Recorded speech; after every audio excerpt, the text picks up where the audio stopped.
Bueno, ahora sí, muy buenos días. Bueno, más bien buenas tardes y buenas noches a todos. Espero que estén bien. Bienvenidos a esta sexta charla del ciclo de Asia, Antigua y África del Norte. Estamos muy contentos de tener y volverlos a ver en esta sexta charla. Como podrán ver, hoy vamos a tener una charla que la va a dar Gonzalo Dinamarca, parte de la red. Si mal no recuerdo, es licenciado en Relaciones Internacionales. Se unió hace bastante poco a la red, así que estamos muy contentos que también quiera participar en este ciclo. Ya ha participado también en una charla sobre el ciclo de Rusia y a principio de año sobre seguridad en el Pacífico. Así que estamos muy contentos de volverte a tener acá, Gonzalo, así que muchísimas gracias. También vamos a tener un moderador, hoy va a ser Carlos también, quien va a moderar esta charla una vez que termine justamente de exponer Gonzalo, y dos comentaristas, entre ellos Oliwell, que ya lo vi por ahí, quien, bueno, nos va a, en todo caso, motivar un poco para hacer preguntas, también parte de la red. Así que muchísimas gracias y, bueno, Gonzalo, todo tuyo. Gracias, Candela, por la presentación y bueno, un gusto estar de nuevo acá con todos ustedes. Bueno, la charla sí es un poquito larga, espero que lleguemos a la hora y media, pero bueno, cualquier cosa, la presentación es bastante amplia, todo el PowerPoint, así que cualquier cosa se va a estar subiendo a Classroom para que quede mejor visualizado para lo que necesiten después el tema de la información. Y el tema de la biografía también va a estar cargada posteriormente ahí, así que cualquier consulta igual me pueden hablar a mi Instagram, cualquier cuestión. Bueno, el tema que vamos a trabajar, sí, en esta presentación va a ser el poder marítimo de los imperios antiguos. En este caso sería Fenicia, Egipto, Chola, Han, Persia. Una pequeña aclaración, en el caso de los Cholas, sí, los Cholas tienen un periodo histórico, que después lo voy a hablar posteriormente, pero los Cholas pertenecen a un periodo más para el 1000, aproximadamente entre el 900 y el 1200 después de escrito. Sin embargo, van a ver que, como voy a mencionar otros imperios y reinos durante la India que tuvieron una gran influencia marítima, todos estos reinos tuvieron una trascendencia que van desde la antigüedad hasta el medioevo. No con gran peso, pero sí se han mantenido históricamente, algo que no ocurre prácticamente en lo que es la cultura occidental. Así que bueno. En primer lugar, sí, el contenido de esta charla va a estar dividido en 5 etapas, ¿sí? En primer lugar, el origen del poder marítimo. En segundo lugar, Egipto. Luego, Fenicia y Persia, por una cuestión que tienen mucha relación en la historia y su desarrollo.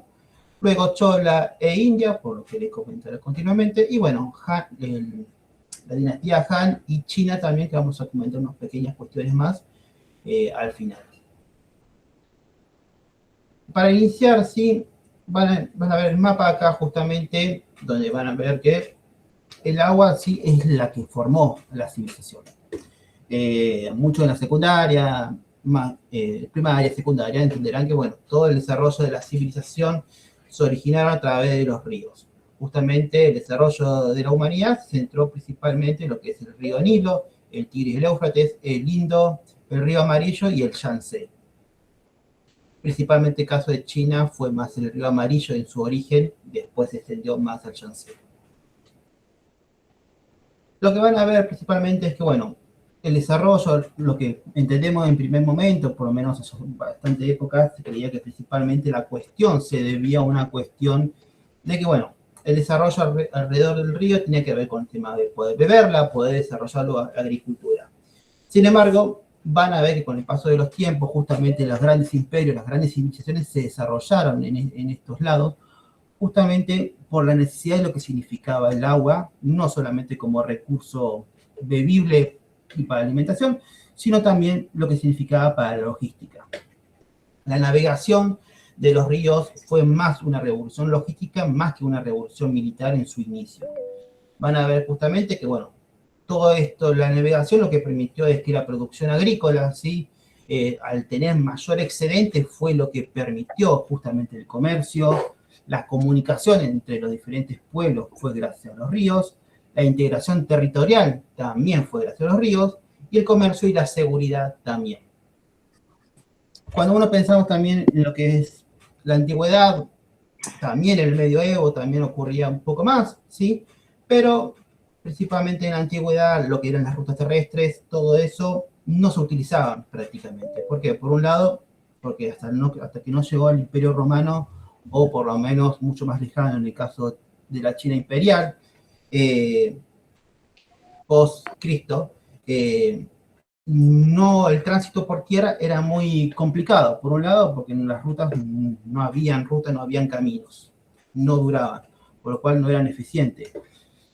Para poder administrar un imperio de tal envergadura que fueron desarrollando, manejar tantos animales llevaba un costo de manutención para los animales que no era contemplado, y las ruedas para esos tiempos no es que funcionaba para mucha mercancía tampoco. Entonces, principalmente, lo que fue la ruta de comunicación para gran parte de la antigüedad se concentraba en algunos pequeños puntos, ¿sí? Estamos hablando de la parte africana, África del Sur, perdón, norte de África, centro de África, Arabia y lo que es parte de Persia, camellos, por el tema que no habían ríos prácticamente, pero el resto de las civilizaciones se manejaban principalmente alrededor de ríos.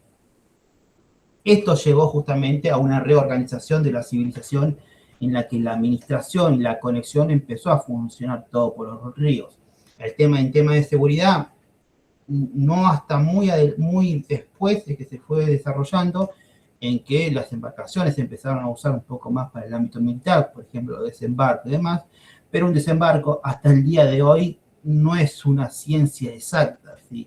En el arte de la guerra moderna y a lo largo de la historia, un desembarco es un costo de riesgo muy enorme, mucho más grande que cualquier cuestión. Es por eso mismo que cualquier movimiento por río siempre fue una complicación en términos militares y siempre fue más seguro navegar por río que el comercio o la conexión entre una ciudad y otra se haga por tierra. ¿Sí? A partir del entendimiento de esa parte, ¿sí? Podemos partir de la cuestión de la geografía. Hay civilizaciones que se desarrollaron, por un lado, como potencias o reinos terrestres y otras marítimas. Pocas fueron las que pudieron desarrollarse como o naciones o estados marítimos. Y esto se debe a tres puntos principales. Por un lado, la geografía, ¿sí? La geografía es la que determina todas las civilizaciones, en qué van a gastar sus recursos y bajo qué amenazas, ¿sí? Si están rodeadas por montañas, por ejemplo, o viven en un archipiélago, sus condiciones van a tener una mayor defensa, por lo cual van a poder concentrar sus recursos en otro punto. Otro punto importante es el tema de los recursos. Para poder construir para construir una gran flota, sí o sí necesitas disponer de recursos naturales como madera, fibras, resina, metales, etc. Y principalmente, bueno, puertos adecuados. Hablando de puertos adecuados nos referimos a lo que es justamente aguas profundas, porque si no se encallan enseguida los barcos. Y por otro lado, el tema de las amenazas.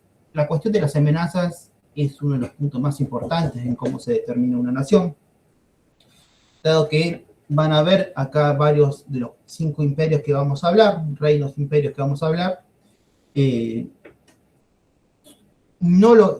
a convertirse ciertamente en una potencia marítima, pero no en primer lugar por su capacidad marítima o desarrollo naval, sino como su capacidad de producir barcos, por ejemplo. En este caso, Persia. Podía construir una gran cantidad de barcos, pero nunca llegó a ser una potencia naval. Siempre siguió siendo una potencia terrestre. Y justamente Persia, en este caso, al tener fronteras tan grandes territorialmente, no podía asegurar un territorio tan amplio en sus fronteras, lo cual simplemente lo que era el comercio, lo que era la utilización de los mares y ríos lo usaba para lo que es la administración, la conexión entre ciudades y lo que es justamente el comercio. Es decir, estos 3 puntos son cruciales, los que van a determinar si una nación se va a determinar 100% marítima, ¿sí? O si va a ser, o va a dejar la cuestión marítima como elemento secundario para lo que es el comercio y la conexión entre ciudades. En primer lugar, por otro lado, podemos considerar que hay 3 tipos de estados, ¿sí? En lo que refiere al tema marítimo. Por un lado están los estados fluviales. Estos tienen un río principal, en este caso van a ver acá, por ejemplo, en el caso de Egipto, las primeras dinastías chinas y Mesopotamia, centraban todo su desarrollo a través de un río, o 2 ríos en el caso de China. integrar el territorio, servía para integrar el territorio, transportar recursos, administrar el Estado, mover ejército. El mar ocupaba un papel secundario. Y acá recuerden lo que les mencioné anteriormente. El tema de la geografía, las amenazas y los recursos es clave. Posteriormente vamos a hablar que justamente estas naciones, principalmente Egipto y Mesopotamia, no disponían de mucha madera, por lo cual debería importarlo.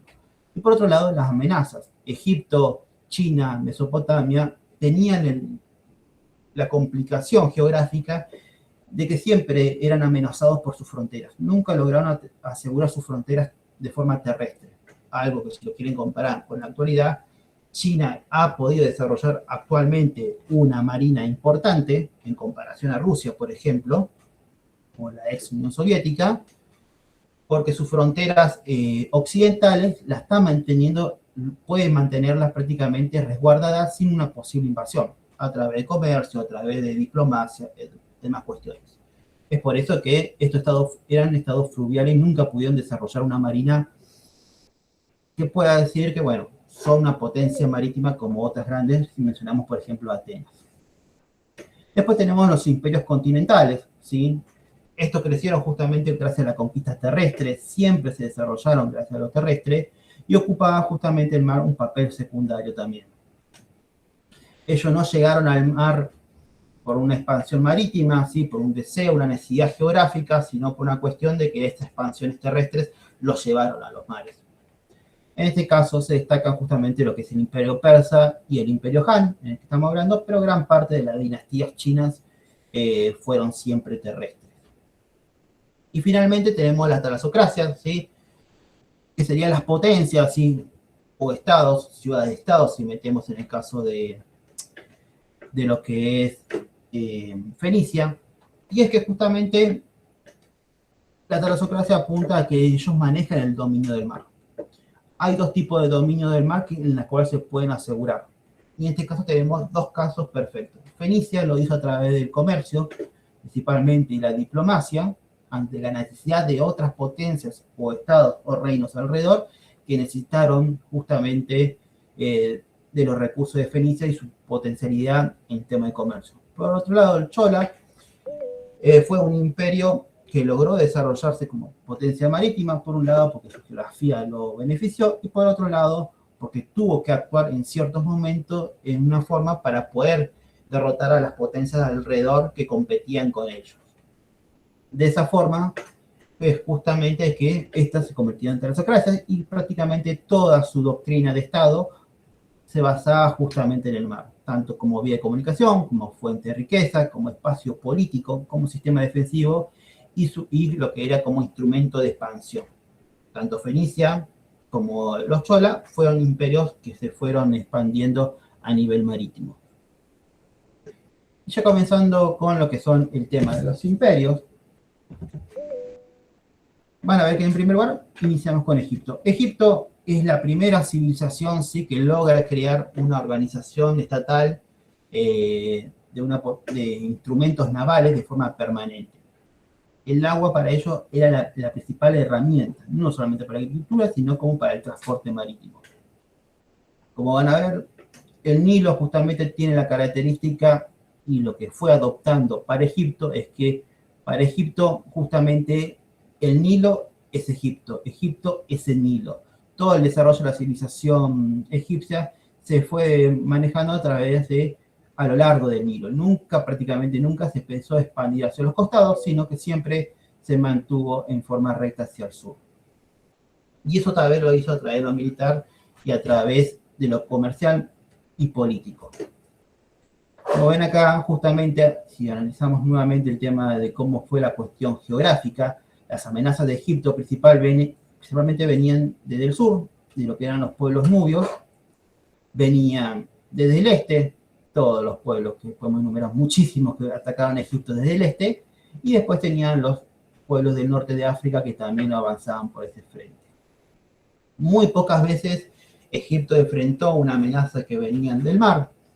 Uno de esos que son los pueblos del mar, que fue el único suceso y que prácticamente no se lo enfrentaron en las costas del Mediterráneo, sino que fue dentro del Nilo, justamente donde desarrolló la batalla, que después la vamos a comentar un poquito más. y después recién lo que era el Imperio Romano, cuando recién llegaron. Fueron los únicos dos usos históricos en que realmente el mar fue una cuestión de necesidad para lo que es Egipto en amenazas. El resto venía de sus fronteras terrestres. Por eso justamente es que siempre su desarrollo se enfocó en lo que es el comercio y la logística por los ríos, más que el desarrollo de una potencia naval que pudiera expandirse hacia las afueras ante ciertas amenazas. Acá para que vean un poco más, ¿sí? El Nilo tenía una cierta particularidad, para que vean que justamente el Nilo, más allá que va de norte a sur, se encuentra ramificado en su interior, tanto de forma natural como de forma artificial, al punto que todas las construcciones de piedras y demás eran transportadas justamente a través de estas vertientes de los ríos. El Nilo se usó también como vía comercial, corredor administrativo, sistema logístico, ruta militar, eje religioso, ¿sí? Muchos eventos religiosos de Egipto se desarrollaban, muchos en el río, y también como medio de integración cultural. Hay que recordar que el norte y el sur de Egipto eran culturas prácticamente muy distintas en ciertos momentos, muchas invasiones, entonces, bueno, la integración cultural del río fue fundamental. Y por otro lado, el Nilo tiene una cuestión muy distinta a muchos ríos, por ejemplo, de China. En este caso, es que el Nilo se maneja en ambas rutas, ¿sí? Ambas direcciones. Hacia el norte, ¿sí? La corriente fluye hacia el norte, y hacia el sur, justamente, es donde predominan los vientos generalmente. De esta forma, justamente, el río Nilo permitía una facilidad, una predictibilidad prácticamente, y una eficiencia sin igual, en la cual navegarlo era muy sencillo y no necesitabas barcos de gran calado o barcos con una vela muy pesada. Simplemente, como ven en imágenes de un juego, pero diferentes barcos chiquitos con una vela simple podían ser navegables muy sencillamente en lo que es el Nilo. Por otra parte, ¿sí? Ya tenemos lo que es Egipto en su evolución histórica, fue desarrollando de a poco. Primero iniciaron con primeras embarcaciones que estaban construidas por papiro, como la que ven acá en pantalla, bastante sencilla, bastante simple, individuales, para 2, 3 personas, 4 personas, simplemente para pescar, para cruzar los canales y para desplazarse por inundaciones, que era algo muy habitual. Ya mucho más después se empezó a desarrollar mucho más la tecnología en barcos y ya se empezaron a ensamblar, ¿sí? Ya estamos manejando barcos más distintos, con cascos largos, de poco calado siempre los barcos egipcios, ¿sí? Recién para la etapa romana es cuando ellos empiezan a usar un barco de mayor calado, pero para ese periodo eran barcos chicos, principalmente para manejar simplemente en el río Nilo, no más allá de eso. Otra cuestión importante de Egipto, que fue la que evolucionó mucho antes que cualquier otro tipo de imperio o reinos, es que empezaron a entender que el mar, que los ríos, en este caso, debían ser bien administrados, debían ser administrados por el Estado, por el rey, etc.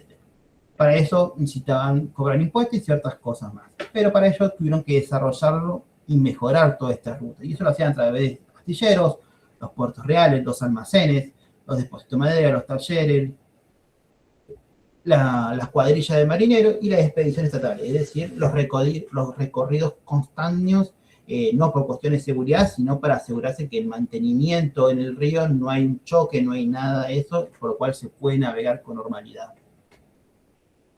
Una cuestión importante, y que yo les he comentado al inicio, es que Egipto tenía una gran dificultad y que era que no disponía de grandes cantidades de bosques. Eso fue un punto bastante crucial y que lo ha debilitado y que nunca también le ha permitido, no solamente por amenazas extranjeras, sino que también a nivel de recursos naturales para producir grandes barcos o gran número de barcos, no lo pudo lograr justamente porque no tenía grandes bosques. Lo ha hecho principalmente importando barcos de otras potencias extranjeras. En este caso, principalmente comerciaba con Biblos, una de las ciudades fenicias, en el cual adquiría lo que era cedro, enebro, resina y otros materiales navales. Una de las expediciones más importantes, más históricas que ha hecho Egipto es justamente lo que es el viaje al país de Punt. No está específicamente dónde queda Punt. alguna investigación establece que está cerca de Eritrea, Somalia o Sudán Oriental. Sin embargo, no se especifica bien dónde estaría este gran país. Sin embargo, es un recorrido en el cual fue una gran cantidad de barcos a una distancia enorme, algo que no era muy normal en la época, y en lo cual trajeron incienso, árboles vivos, ébano, marfil, pieles exóticas y oro. Fue una gran demostración de poder, de la capacidad que tenía Egipto, no solamente de navegar lo que es el río Nilo, sino también manejarse en el mar, que no cualquier barco en la época lo podía hacer, por lo cual fue una capacidad realmente de Egipto impresionante en poder hacerlo. Y lo que tiene que ver justamente con la construcción de un nacimiento de la Marina Militar fue bastante lenta. En el caso de Egipto no llegó a desarrollarse de tal manera, en comparación, por ejemplo, a lo que serían los fenicios o Grecia, por la cuestión de que sus amenazas, como les repito, no eran principalmente marítimas, sino que eran terrestres.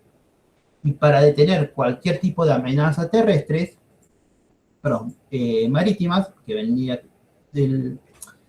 por el río, ¿sí? En el caso de los nubios, justamente acá van a ver en pantalla que acá se menciona que todos los puntitos negros son fortificaciones que había establecido Egipto para poder evitar cualquier tipo de invasión rápida a través del río, por lo cual siempre se concentró toda protección, toda defensa, principalmente lo que tenía que ver con instalaciones terrestres. Sin embargo, empezaron a desarrollar nuevos barcos, ¿sí? Ya con la utilización de madera, ya se podía construir barcos más resistentes, más fuertes, que resistían y podían transportar más tropas. Lo cual, para que vean en la imagen, sí, principalmente eran combates que se desarrollaban barco contra barco, no habían asaltos, porque no había desarrollado muy bien lo que era acá los costados, justamente para hacer los saltos en barco. Ya la primera gran batalla que tenemos, justamente es la primera gran batalla que está documentada, que fue justamente cuando Ramsés III se enfrentó a los pueblos del mar. Los pueblos del mar era un grupo de pueblos, ¿sí? Que no se sabe actualmente específicamente de dónde vinieron, pero sí que fueron los causantes de un golpe muy fuerte a lo que fue a los diferentes reinos y estados de la Edad de Bronce. Estos pueblos del mar se dividieron en el caso hacia Egipto de dos fuentes. Por un lado, los que desembocaron cerca de Caná y vinieron con su familia, porque estos eran transportes, no venían como tropas de combate a enfrentarse, sino que venían con familias, con su estructura, con sus transportes de bueyes y demás, todos eran transportados y todos venían por acá. Uno venían por tierra y otro ataque fue por mar. Justamente, como ven acá en pantalla, los barcos, la comparación entre los barcos justamente de los pueblos del mar con los egipcios mostraba una evolución muy importante para los egipcios. Aunque no eran barcos como nos imaginamos de los trirremes y demás, sí eran barcos que estaban preparados, pensados para combates militares. Mientras que para los pueblos del mar eran barcos simplemente para transporte de personas, transporte de animales. Esto marcó una distinción muy importante en el combate, justamente porque de esta forma mostró a Egipto que tenía tanto inteligencia, entendía la geografía de su nación, la logística, ¿sí? El poder terrestre y el poder naval. ¿Por qué poder terrestre y naval? Porque justamente este combate no se desarrolló en lo que fue en el agua, ¿sí? Es decir, en el agua, en el mar Mediterráneo, sino que se desarrolló dentro del Nilo. Como ven acá en pantalla, justamente la formación que hicieron los egipcios fue enviar algunos barcos con mayor flexibilidad por algunos costados. Por otro lado, quedaron todos los barcos juntitos para impedir el paso de estos barcos comerciales que al no tener cómo realizar un golpe, ¿sí? Quedan simplemente estancados. A la misma vez, esta utilización de barco más que para choque fueron empleados principalmente para poder retener a los barcos que querían avanzar a través del delta.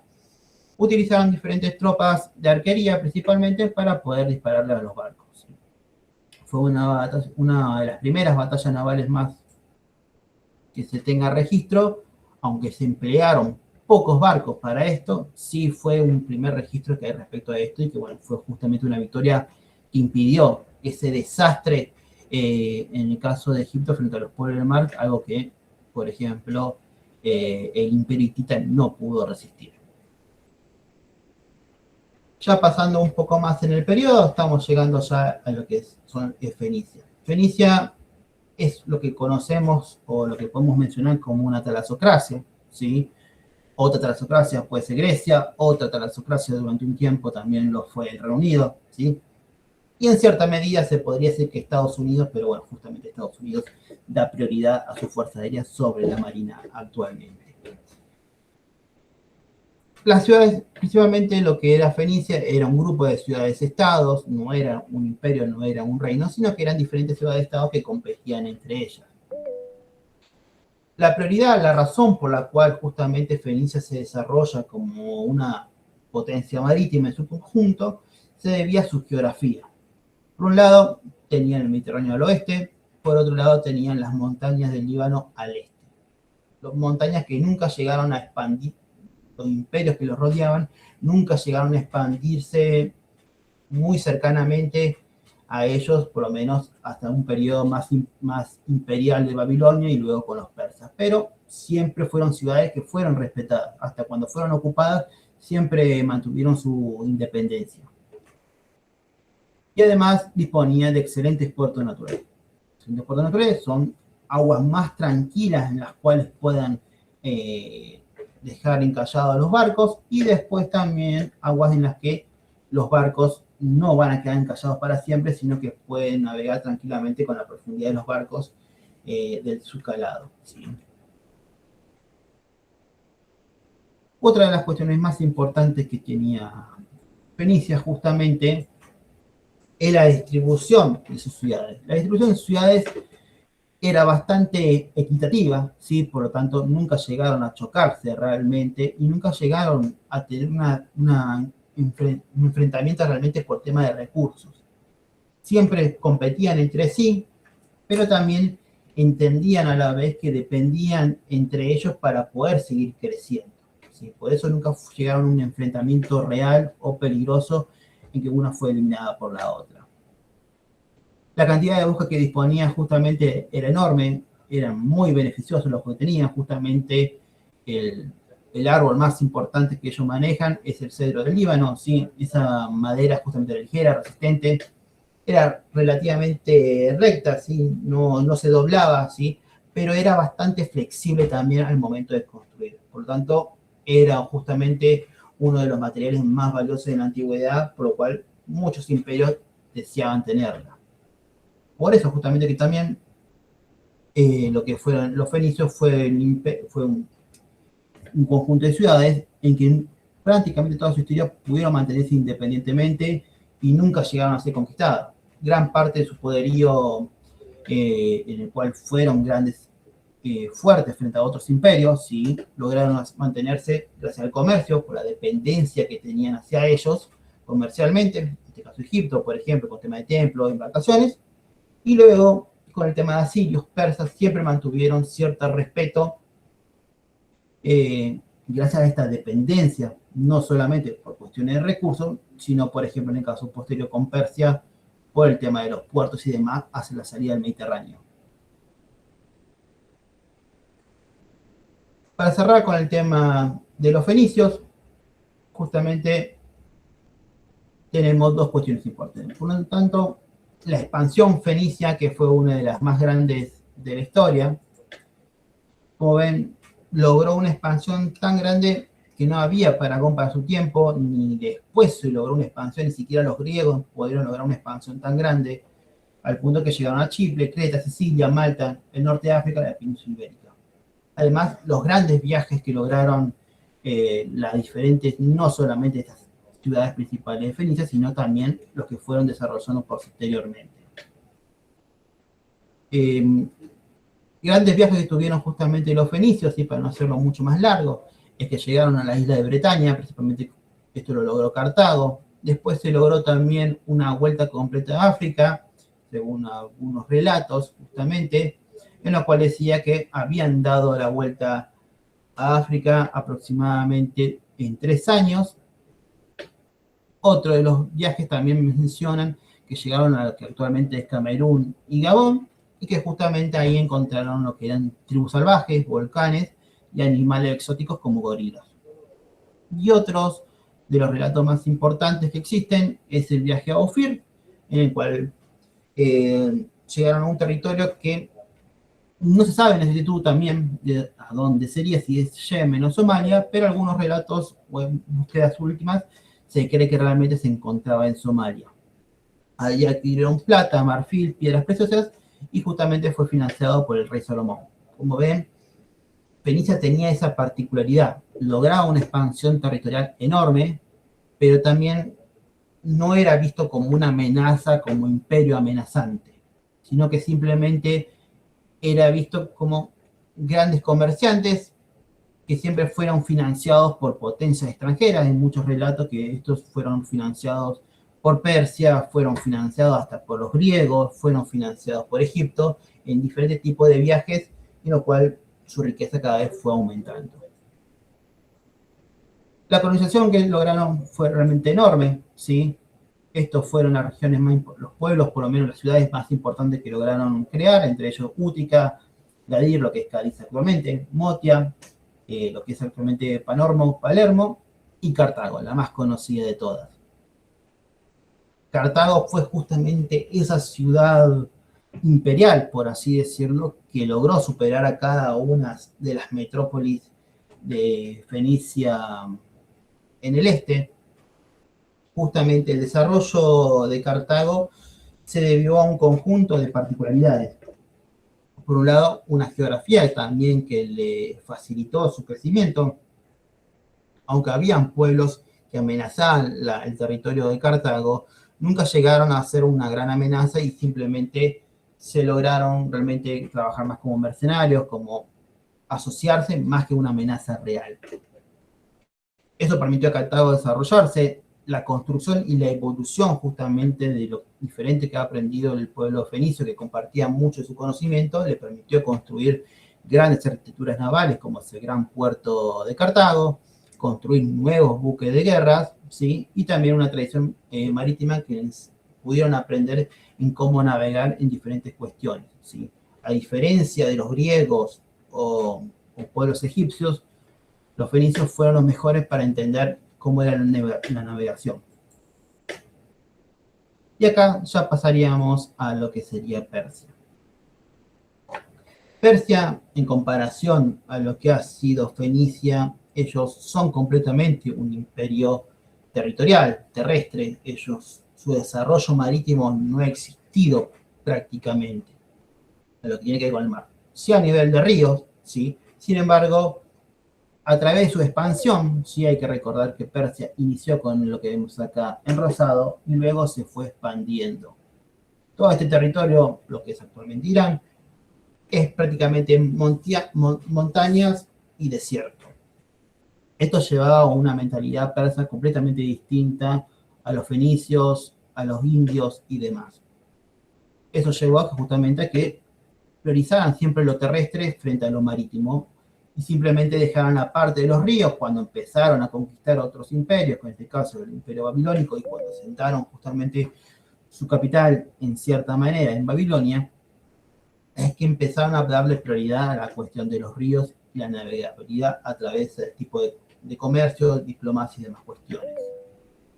Cuando su expansión llegó justamente a lo que fue el territorio de Fenicia, el acercamiento fue muy positivo, no hubo prácticamente una destrucción de la cultura, sino que hubo una asimilación. Lograron cierta libertad los fenicios y a la vez Persia lograba asegurarse lo que era un socio marítimo crucial. La cuestión de Persia sí, era bastante complicada. Su desarrollo siempre, como le dije, era terrestre, más allá que a su máxima expansión lograron tener conexión con gran parte de los mares de Europa y Asia. El mar Mediterráneo, el Mar Negro, el Golfo Pérsico, el Mar Rojo y el Mar de Indo. Su expansión fue asimilatoria, fueron aprendiendo mucho, fueron desarrollando mucho, sin embargo, nuevamente, el desarrollo marítimo nunca fue asimilado al 100% por ellos. Sin embargo, tuvieron sí la particularidad de que en este caso Darío I sí empezó a entender un poco más lo que fue el desarrollo marítimo y empezó a modernizar puertos, fue desarrollando el arsenal, mejorar las rutas costeras y las aperturas de canales. Una de las aperturas de canales más importantes, sí, que en lo que fue su desarrollo, fue lo que es el canal de los faraones, ¿sí? Que conecta justamente el río Nilo con el Mar Rojo, lo que fue prácticamente un precedente a lo que sería posteriormente al canal de Suez. El entendimiento de esta conexión, la facilidad del comercio lo fueron desarrollando, pero siempre lo que tenía que ver con la marina y el combate en alta mar, siempre estuvo dejado para los que son los fenicios, los egipcios, los jonios, los chiprotas, los silicios y los carios, sean quienes desarrollaran principalmente.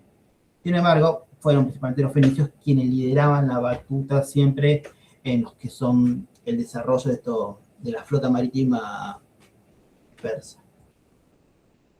Ya con lo que tiene que ver justamente el relato más conocido, el que todos muchos se deben acordar con el tema de Persia, es justamente las guerras américas. La batalla más importante durante el periodo de Grecia contra Persia fue justamente la batalla de Artemisio y la batalla de Salamina. Acá en pantalla pueden ver justamente un mapa de cómo fue la batalla de Salamina, ¿sí? Pero más allá que Persia disponía de gran número de barcos, mayor cantidad de marineros, mayor cantidad de buques, Persia siempre tenía una dificultad. Y que esto lo podemos analizar hasta el día de hoy. Por un lado, las grandes distancias que recorrían, eso siempre va a ser un peligro cuando estás a la ofensiva. Y por otro lado, la cuestión de la diversidad de barcos de diferentes culturas, de diferentes tradiciones en las cuales tenía que administrar. Justamente hasta el día de hoy, si vos tenés un ejército, por ejemplo,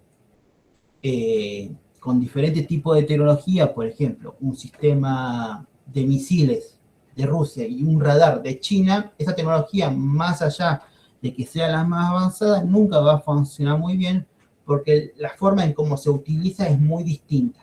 Por lo cual, no se puede. Actualmente, también la combinación de fuerzas en combate, poder organizarlas en conjunto, es muy complicado.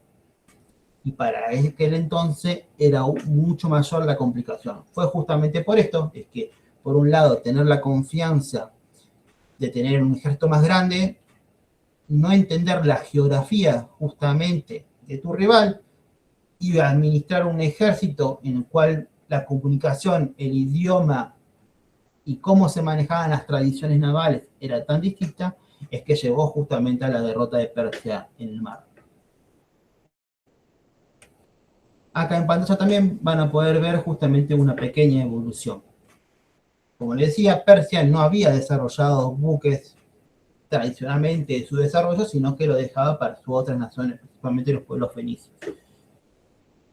Justamente el barco que vemos acá es un pentecostera, ¿sí? Fue el primer desarrollo de los griegos de lo que futuramente va a ser un birreme y luego un trirreme, como ven acá en pantalla. Sin embargo, estos barcos, los que fueron creados por los egipcios, por los griegos, fue prácticamente una copia de lo que habían construido los fenicios. A partir de ahí es que luego veremos los birremes, que también eran utilizados por los pueblos griegos. El birreme fue desarrollado principalmente por pueblos y evolucionado un poquito más en los que eran los pueblos que se encontraban en la parte turca, lo que es actualmente Turquía, de los pueblos griegos. Y recién, mucho más avanzado, tenemos el trirreme, que sí fue desarrollado principalmente por Atenas. Todas las otras construcciones siempre fue un mix en el desarrollo y siempre nacieron, en este caso, de Fenicia. Ya pasando un poco más, ya estábamos llegando a lo que serían los cholas. Los cholas fue un imperio que, a diferencia de Fenicia, su desarrollo no se encontraba principalmente a través del comercio o la diplomacia, sino que lo encontraron a través de la guerra, el dominio total del territorio.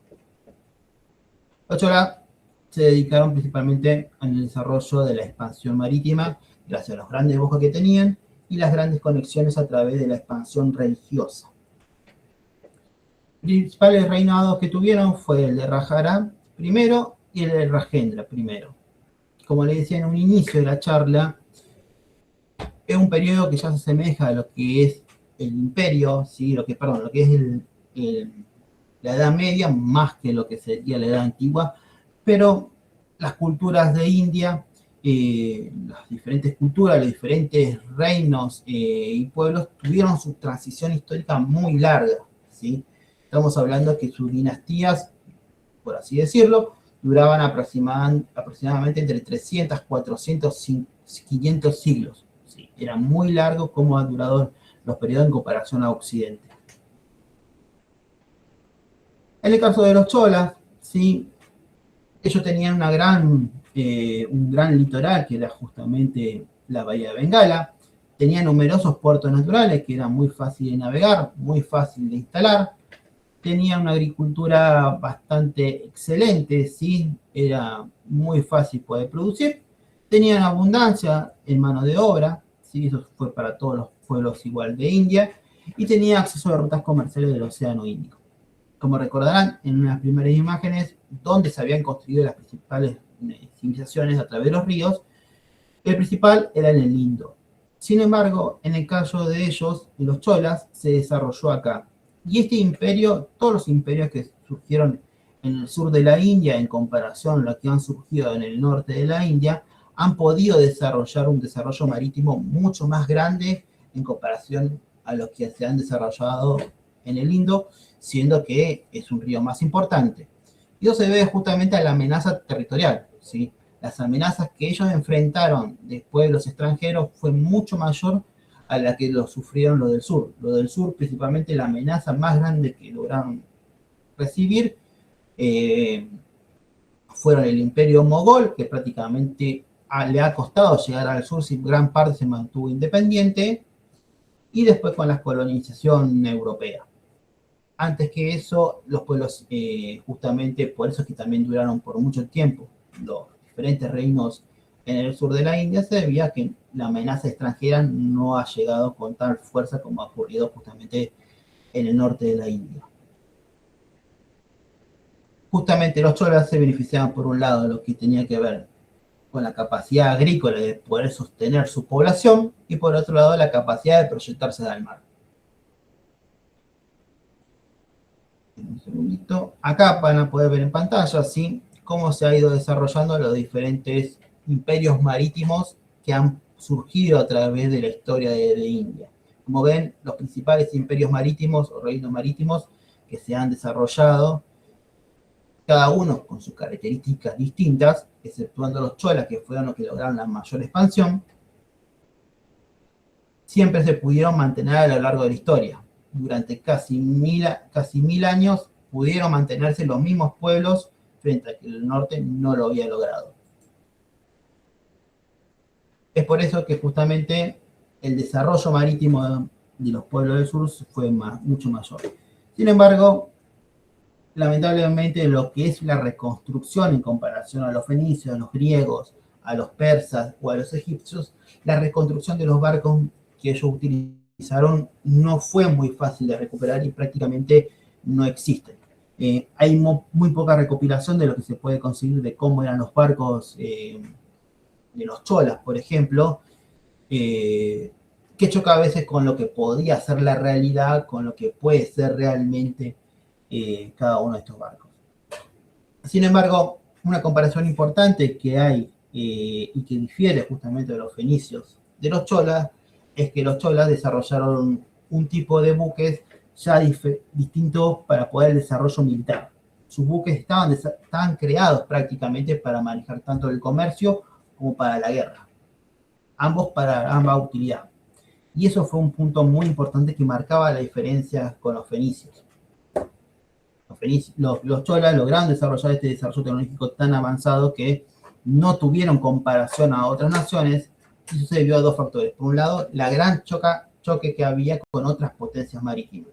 Por supuesto, eso tenía que ver justamente con el resto de potencias o reinos de la India que eran marítimos, por lo cual eso fue lo que provocó un desarrollo mucho más rápido del desarrollo naval en construcción de buques de guerra en comparación a otras naciones por fuera. El principal arquitecto justamente es Naharaja I, él fue quien logró la gran primera expansión marítima de los Chola y quien aseguró su dominio en el sur. Justamente él fue quien conquistó el norte de Sri Lanka, ocupó Maldivas, el estrecho Palk y consolidó diferentes puntos estratégicos portuarios que eran el sur de la India, asegurándose prácticamente toda la ruta marítima de la India.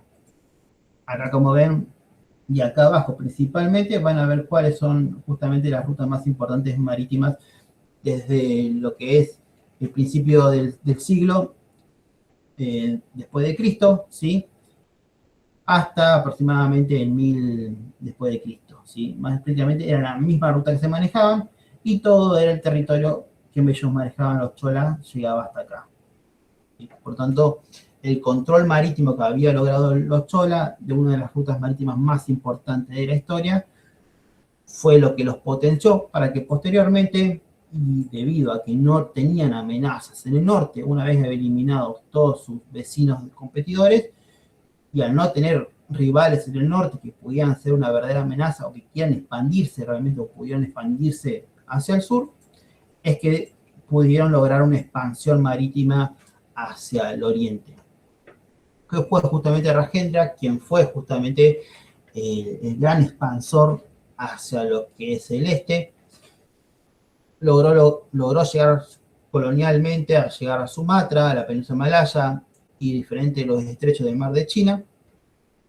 Y lo hizo de forma, por un lado lo hizo a través de una flota, principalmente para hacer frente a lo que era el reino Simiraya, y después también lo hizo a través de lo que sería el comercio y la religión. Esos dos instrumentos fueron cruciales para poder lograr la expansión. No hubo en sí una colonización más que sacar a este imperio. Posteriormente, la influencia que tiene actualmente la India, por ejemplo, con el hinduismo y demás, sigue siendo muy actual en cómo esto fue desarrollado para esta gran expansión marítima. Y acá, bueno, acá nuevamente les muestro. Y los diferentes pueblos fueron en cierta medida lograron cierta expansión antes del dominio total de los cholas. Estos diferentes reinos lograron tener grandes comercios con los diferentes imperios del mundo. Por un lado, por ejemplo, el reino de Pandaya logró justamente tener una red diplomática con Roma de Augusto y con la dinastía Han. Justamente el reino de Pandaya fue quien basó su economía, o su fuerte en su economía, fue el monopolio de las perlas. Las perlas justamente eran muy codiciadas en Roma, por lo cual el negocio era excelente. Y por otro lado, tenemos la dinastía Chera. En el caso de los Chera, manejaban un comercio distinto a lo que era justo los Pandaya, y en el caso de ellos, lo más importante que vendían era la pimienta, que le llamaban oro negro, que también era muy codiciado en Roma. Hay relatos que hablan que justamente en el puerto de Mussoorie, que era uno de los más activos en el sur de la India, se hablaba que llegaban barcos repletos de oro y se iban repletos de pimienta. Algo muy impresionante con el tema del periodo. Por otro lado, está el imperio de Satyavaya, ¿sí?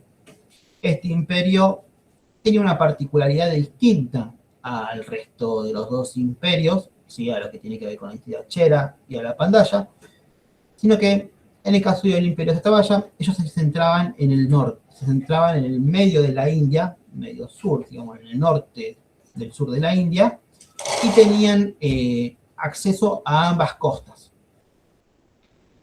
Eso le dio una capacidad administrativa enorme, en lo cual desarrollaron aduanas y impuestos, tanto para el control de los puertos como también en diferentes rutas por las montañas. Fueron grandes patrocinadores en las construcciones budistas, y por otro lado, fueron la primera civilización en línea en acuñar lo que serían las monedas de plomo y cobre. Por otro lado, teníamos el reino de Kalinga, justamente El reino de Kalinga también fue un reino importante, un poco más al norte de la India, ha durado mucho menos que estos pueblos, por supuesto, pero sí ha logrado una influencia cultural muy importante en el sudeste asiático, en el cual durante varios tiempos a, a la gente que vivía en India, la gente que vivía justamente en lo que era el sudeste asiático, le llamaban Kalingo a la población. Y bueno, también en el caso de Kalinga, al ser un puerto un poco más al norte y tener una gran cultura marítima, fueron los principales puertos de transbordo que iban los diferentes reinos del norte y directamente salían los comercios directamente por las costas de Kalinga. Y ya para ir cerrando, estaríamos llegando al Imperio Han. El Imperio Han es una de las tantas dinastías de la época de China. Ellos, en su particularidad, fueron los primeros en desarrollar justamente el tema de los ríos como un administrativo para la población, para lo que es el Estado. La navegación para ellos fue fundamental, crearon muchos puertos, crearon muchos arsenales de barcos, embarcaciones y también el desarrollo un poco más militar. Para entender el tema de la dinastía Han, hay que dividirlo, y su tradición marítima, hay que dividirlo en dos periodos. Por un lado está durante la dinastía Han, el periodo del Imperio Han, y por otro lado ya está cuando entramos en la parte del colapso de los Han y el inicio de los tres reinos combatientes. Para la parte del imperio fue principalmente administrativas, aunque hubo un desarrollo militar bastante amplio en los tipos de buques, las estrategias, principalmente estaba enfocado justamente en el comercio, en la administración y en la expansión territorial hacia el sur. Mientras que en el periodo de los tres reinos, todo esto que fue aprendido durante el periodo de la dinastía Han fue evolucionando hacia cómo utilizarlo militarmente. En el caso de China, justamente tenemos una complicación muy parecida en el caso de Persia, que es sus fronteras.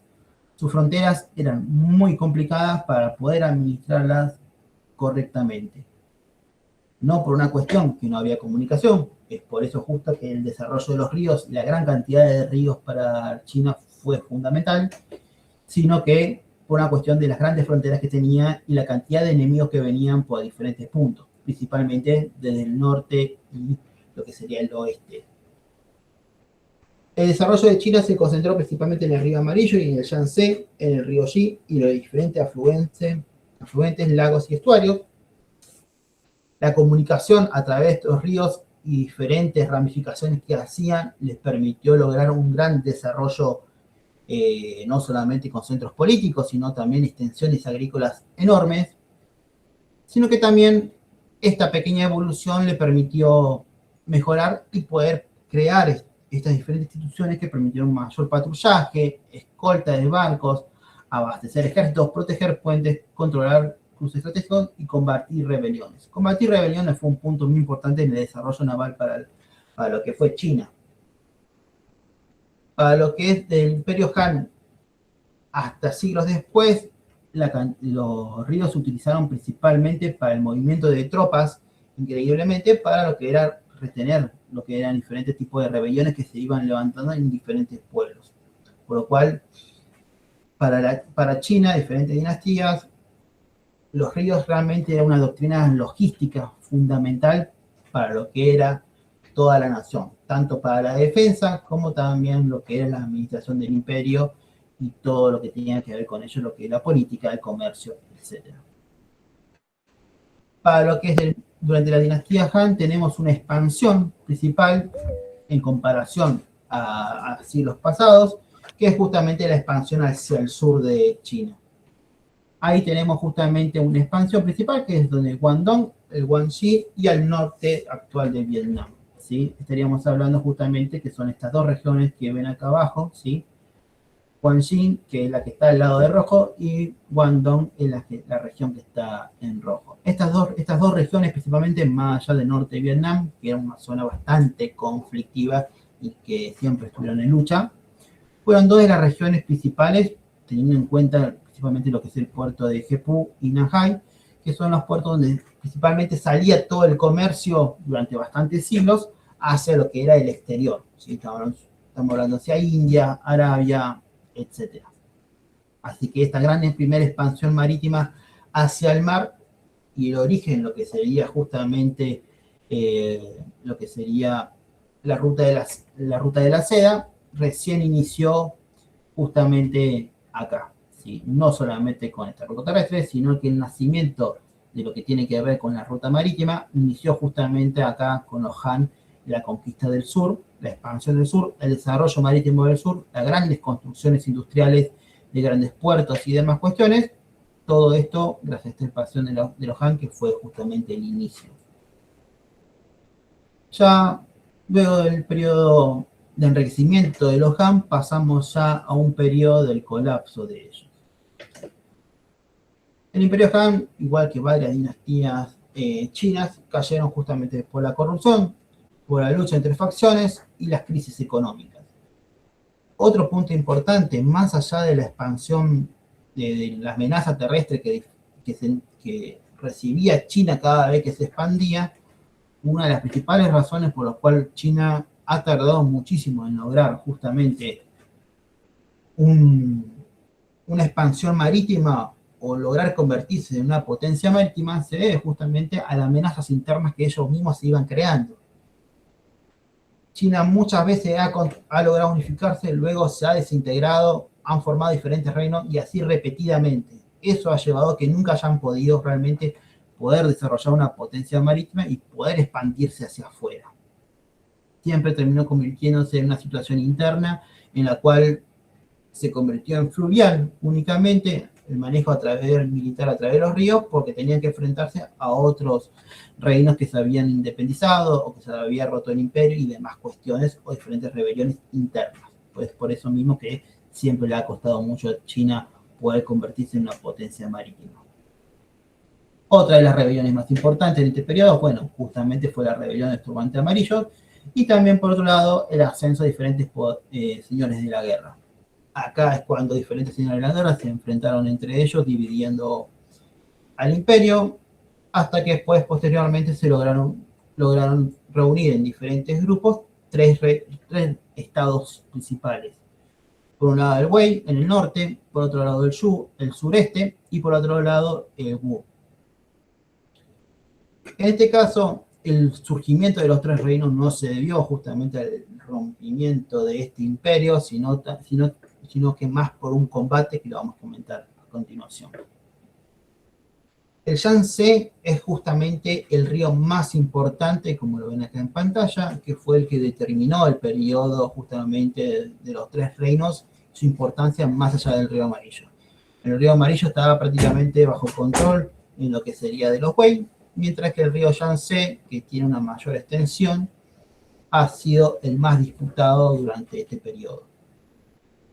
Principalmente tenemos que justamente el Yangtze también era una herramienta durante el periodo Han de gran expansión y posteriormente hasta la gran unificación de China, es que justamente el Yangtze fue el río que conectaba el norte con el sur y sus diferentes afluviales, fue lo que permitió justamente una mayor expansión y comunicación entre todos los puntos. Por eso justamente quien controla el Yangtze controla justamente lo que es el transporte de alimentos, la movilidad de ejércitos, la comunicación interior, lo que sería el control de los principales centros del sur comerciales y lo que serían los distintos accesos entre el norte y el sur de China. Es por eso que también para este periodo también se empezaron a militarizar mucho más todos estos ríos que anteriormente no tenían tanto control. El reino Wu, que es el reino del sur, fue la principal, o se puede considerar que fue una de las principales potencias navales de China, y fueron justamente ellos quienes tenían mayor control justamente de lo que era el río Yangtze.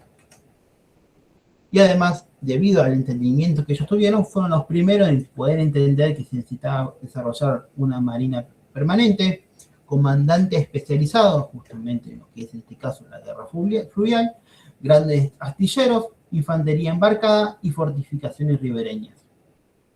Por mucho tiempo el enfrentamiento más complicado que ha tenido justamente El reino Wu, perdón, el Cao Cao en el norte fue justamente con los Wu por el tema de todo este desarrollo de complicación que ha tenido.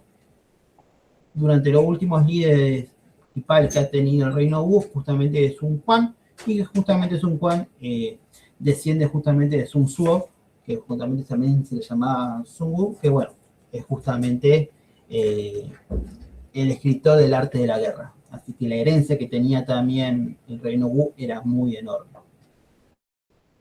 A comparación del reino Wei, que es decir, el de Cao Cao, es que ellos eran principalmente terrestres. Ellos manejaban un gran número de caballos debido al territorio que ellos controlaban, que era principalmente donde venían todos los pueblos, principalmente tenían una caballería enorme. Por otro lado, el Wu se centraba principalmente en la doctrina militar marítima, es decir, afluvial, ¿sí? Eso es lo que marcó una gran diferencia en el tema del combate. La batalla más importante durante este periodo fue justamente la batalla de los acantilados, que fue la batalla más grande de la antigüedad, con la gran cantidad de barcos que se encontraban en combate. No fue un combate en el cual se enfrentaron barco contra barco, ¿sí? Estamos pensando, por ejemplo, en lo que fue las guerras médicas, sino que en este caso el enfrentamiento fue muy distinto. Las fuerzas de Sun Quan y Liu Bei, que son estos dos reinos, el del este y el del sur, unificaron fuerzas para poder enfrentarse a Cao Cao, que tenía un ejército muchas veces mucho más grande que el del sur y el este. Prácticamente, según el relato, disponía entre 4 y 3 veces más grande el ejército, al igual que la flota. El relato cuenta que justamente la táctica que emplearon en el mito cuenta que fueron una mezcla entre ingenio de poder engañar a Cao Cao, que las otras partes iban a perder parte de sus buques porque se iban a rendir ante ellos, y cuando fue el momento justamente en el cual los barcos se estaban acercando a la fuerza de Cao Cao para rendirse, estos prendieron fuego. Dentro de ese mismo relato hay una explicación un poco más mística en la que dice que justamente un hechicero del bando del sur logró convocar unos vientos y llevó a que justamente estos barcos que se incendiaban, en vez de ir hacia el sur, porque justamente los vientos daban hacia el sur gran parte del año, pasara a lo contrario. Resulta ser que realmente los chinos entendían muy bien cómo era la manifestación del clima, lo que permitió saber cuándo, en qué momento, justamente en ese pequeño periodo de tiempo, ese viento iba a soplar hacia el norte y no para el sur. Por eso es que justamente este relato se hace mucho más místico. La táctica que usaron el sur y el este contra el norte fue principalmente, como ven acá abajo en pantalla, es prender fuego a los barcos, lanzarlos contra las fuerzas terrestres que pensaban que iba a haber un enfrentamiento flota contra flota posteriormente, y una vez que los barcos empezaron a incendiarse, enviaron barcos que tenían la retaguardia y empezaron a atacarlos desde los costados, tanto para poder prevenir que estos barcos pudieran escaparse, como también agarrarlos justo en el momento en caso de que quieran hacer una ofensiva. Este combate no termina acá, porque justamente no solamente se desarrolló allí, sino que también se desarrolló en diferentes afluentes del río. Como ven acá al lado en la pantalla, el combate se desarrolló acá abajo, pero continuó con tropas llegando de diferentes puntos, y luego, a la vez que se iba retirando las tropas de Cao Cao, que es también una razón por la cual Cao Cao nunca más pudo recuperarse, es que justamente los caballos eran mucho más valiosos para el periodo, y al tener un ejército tan numeroso, prefirió a que los mismos soldados que se habían salvado, que iban a pie, se tiraran al barro para que los caballos pasaran por encima de estos soldados, lo que terminó provocando realmente una derrota mucho más grande, porque esos soldados que tenía murieron mucho más que los que perdieron justamente en este combate naval. Y después también se le sumó que las fuerzas conjuntas de Liu y Sun empezaron a emboscarlos y a atacar en diferentes puntos hasta que finalmente logró retirarse Cao Cao. Este combate fue el que dio el cierre a todo el periodo Han, y fue el que al poquito tiempo terminó terminó lográndose a desarrollar lo que sería finalmente la creación de los tres reinos. Esto, por ejemplo, acá tiene el desarrollo de lo que fue el periodo Han en comparación a siglos anteriores, un desarrollo marítimo enorme, que para aquel periodo no tenía comparación ni siquiera con Occidente. Estamos hablando de barcos fortalezas gigantes, ¿sí? Prácticamente entre 4 y 5 pisos tenían los barcos. Acá adelante, por ejemplo, lo que es el Menchón tiene palos largos que en la parte de la punta tienen rocas, lo cual permite golpear a los barcos una vez que se suelta la cuerda y estos caen. Por otro lado están los Wuxian, ¿sí? Que principalmente tenían en los costados para poder justamente hacer el salto de barco en barco, ¿sí? Tiraban planchuelas de los costados que directamente sujetaban los barcos, impedían que se puedan mover, y el paso de un barco a otro era mucho más sencillo, dado que no pisaban nada que fuese tan movible, por así decirlo, como una cuerda. El abordaje era mucho más sencillo. Teniendo en cuenta también que tenían torres. Eso fue un avance mucho más importante que no tuvo comparación con Occidente, o ni siquiera la India pudo haber desarrollado algo así. Por otro lado, tenemos el desarrollo de los Lunchang, ¿sí? Que son los barcos torres. Ellos en la parte de arriba del barco disponían de catapultas, ¿sí? En algunos casos ballestas, en otros casos catapultas. Y por último, tenían los Songwu, que principalmente eran barcos voladores, les llamaban, pero eran barcos ligeros, principalmente para lo que eran barcos de patrulla o poder hacer pequeñas persecuciones contra otros barcos. Este desarrollo Han, que inició en un inicio como un barco logístico principalmente, rápidamente evolucionaron en este mismo periodo, justamente de los tres reinos, en lo que eran máquinas de guerra. Por lo tanto, el desarrollo chino fue muy importante. Y ya para cerrar con la última placa, esta es la historia naval de China hasta la actualidad, lo que podemos decir que fueron los grandes imperios, dinastías o reinos que pudieron desarrollarse marítimamente de forma más importante. Por un lado tenemos el estado de Wu, no el Wu de las dinastías, sino este Wu mucho más inicio, ¿sí? En lo cual fueron los primeros que empezaron a desarrollarse marítimamente en lo que eran los afluentes de los ríos. Estaban más enfocados principalmente en lo que es desembarco, ¿sí? Pero empezaron a entender mucho más la importancia estratégica militar que tenían los ríos. Posteriormente pasamos al estado de Yue, que justamente se enfrentaba a los Wu. En el caso de los Yue, entendieron mucho más la situación de la importancia de los ríos y del agua, por lo cual fue la primera vez que en China se empezaron a preparar las tropas para lo que era el combate en embarcaciones, desarrollando marineros especializados y el empleo principalmente de abordaje, algo que no se hacía anteriormente porque se hacía solamente lo que eran los desembarcos. Con la dinastía Qing ya tenemos un avance mucho más importante, simplemente que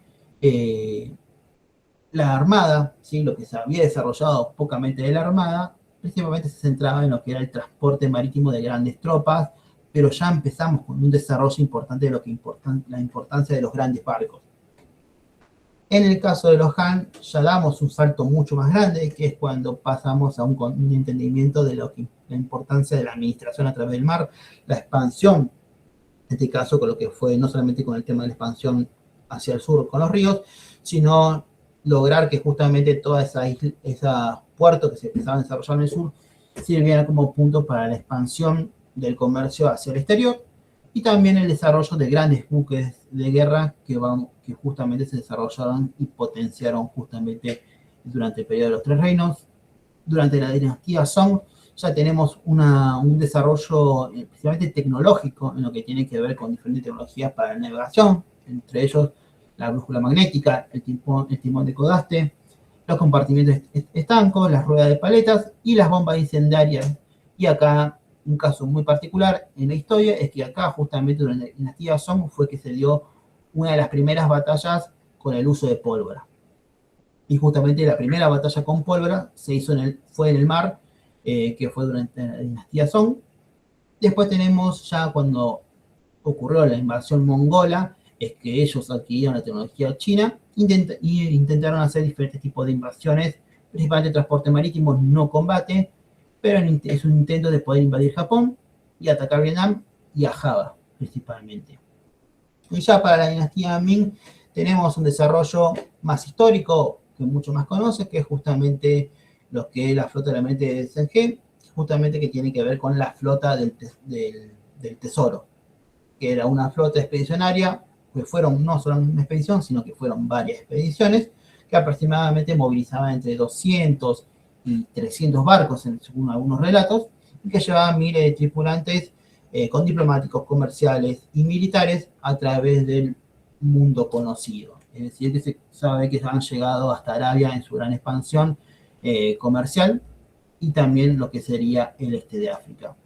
Y finalmente, para acercarnos un poco más a un periodo que ya se acerca a una potencia naval, tenemos la República Popular de China, en la cual ha desarrollado un desarrollo marítimo enorme en comparación a lo que ha podido lograr años anteriores de su existencia, ¿sí? ¿Por qué es esto? Por un lado, como les comentaba en un principio, ha logrado asegurar lo que es sus fronteras terrestres, algo que Rusia no ha podido asegurar. Por lo tanto, este mecanismo de China de poder asegurar sus fronteras a través de la diplomacia, porque los peligros de musulmanes, por así decirlo, que puede sentir en su frontera occidental por diferentes etnias que tienen en choque, no la siente como realmente una amenaza porque tiene buenas relaciones con diferentes estados que financian justamente todo intento de movimiento de terroristas. Por tanto, ese tipo de amenazas no la siente real China. Su frontera norte, en comparación durante la época soviética con Rusia, en este caso ahora con Rusia, es tranquila, es normalizada. La seguridad y la necesidad bilateral que tiene con el sudeste asiático está normalizada. En el caso con India, tienen las grandes cordilleras, por tanto, no tiene realmente una amenaza y más allá de una dependencia mutua en la que se necesitan, y es un riesgo, por supuesto, entre ambos es amenazarse. Por lo tanto, China ha podido a partir de ahora, una vez asegurado tener recursos estables, una vez haber asegurado justamente también lo que tiene que ver con su gran expansión territorial y pacífica hacia los costados, es ahora lograr tener una de las flotas más grandes del mundo con 370 buques de combate en comparación a Estados Unidos, que más o menos maneja en la actualidad 250 y bajando un pan porque está dando de baja. Así que este es el gran recorrido que tiene China a través de su historia naval. Y hasta acá llegamos.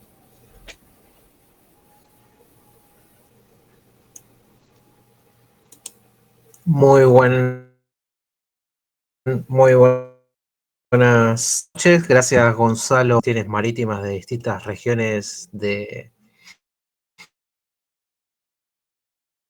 las cuestiones antiguas, de Fenicia, Egipto, las cuestiones de Chola, Hunt y los Persia. Ahora, para empezar los comentarios, le damos sus comentarios, preguntas al resto para los demás. Así que, sin más, igual las preguntas, comentarios que tengas que hacerle a Gonzalo.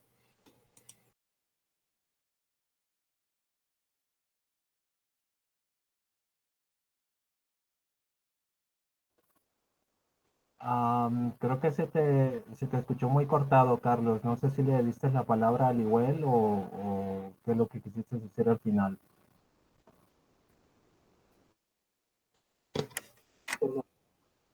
Sí, perdón. ¿Ahora se me escucha mejor? ¿Se me escucha mejor? Sí, Hola. sí, te escucho ¿Se me mejor. escucha mejor? Bueno, le doy la palabra al igual si quiere hablar. Y que comience. Hola, buenas tardes. Perdón, ¿se me escucha bien? Tengo mala conexión a internet. Sí, se escucha al igual. Bueno, Se te escucha bien, Liwell. Gonza, me gustó mucho, me llevó mucho lo de, me gustó mucho tu presentación. Muchas gracias por exponerla acá delante de todos nosotros. La verdad que me llevó muchísimo. Y bueno, me llevó un montón lo de lo que pusiste sobre los mares y un poco sobre China. Eh, yo hice una investigación, tengo una investigación hecha sobre la actualidad y un poco hablando de geopolítica y hablo un poco de China y Taiwán. y trayendo la actualidad cómo China volvió a reivindicar como comentario, ¿no? El hecho de entender al mar como su próximo salida de expansión, para poder salir de esas cadenas de islas que un poco lo atan hacia mantener el control de su mar y después expandirse un poco hacia el océano y poder dominar sus propias rutas comerciales. Pero bueno, ahora lo entendió desde que va a tener que hacerlo con fuerza y teniendo la flota naval más grande en cantidad de buques del mundo. Así que bueno, yo tenía ese comentario y bueno, la posición muy buena, la verdad, completísima. Te dejaría al público o bueno, que Carlos, que Charlie maneje la moderación de esta ponencia.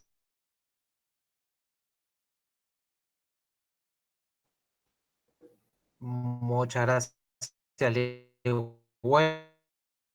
Creo que había una mano levantada de un tal Luis, no recuerdo el apellido, disculpen, soy muy malo. Cornejo, creo que era algo así.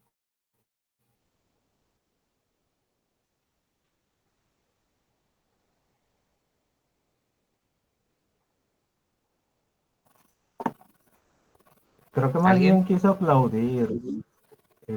aplaudir y sin querer le dio Ah, a levantar listo. mano, que ha pasado muchas veces.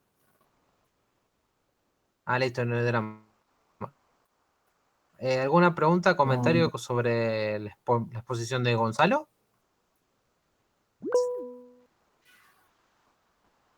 ¿Está ahí? Ramsés, tiene levantada la mano Ramsés. Hola, buenas Ramsés, noches. sí, Muchas gracias, Gonzalo, por tu presentación. cuando quieras. Yo quería, buenos días.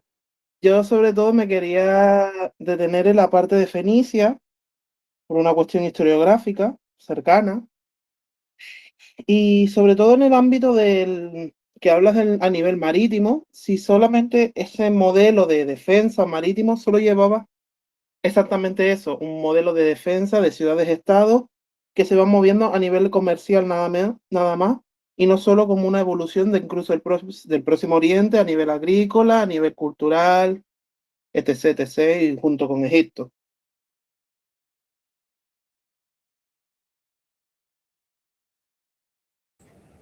Hola, ¿cómo estás?